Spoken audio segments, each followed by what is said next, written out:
चौथा सवाल देखिएगा, सुनो सखियों के रुत आंसू आई, प्यारे की खबर अब लग ना पाई, किस मसनवी का शेर है? गुलजारे नसीम, कुतुबे मुश्तरी, बिकट कहानी, कदम राव पदम राव। ये शेर जो है आप देख रहे हैं मसनवी का है। और देखिए अगर आप गौर करेंगे, सुनो सखियों, है ना, सखी सहेली जो है आमतौर पर किसमें होता है? जिसमें 12 मासा का तज़किरा होता है ना, बिकट कहानी में सखी सहेली, क्योंकि इसमें 12 महीने का के जो हालात हैं, जो वाकयात हैं, जो एक बीवी अपने शौहर की जुदाई में जो दिन और रात काटती है, उसी का बयान होता है 12 मासा यानी बिकट कहानी में। तो उसी में इस बात का तज़किरा है और ये इसी बिकट कहानी मसनवी का शेर है।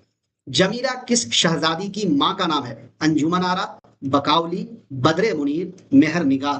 पांचवा सवाल देखिए साथियों, जमीला जो है ये किस शहजादी की माँ का नाम है? ये तो बकावली की माँ का नाम है जमीला। और बकावली जो है दोस्तों, ये है किसका? गुलजारे नसीम जो मसनवी है। कौन सी मसनवी? गुलजारे नसीम मसनवी।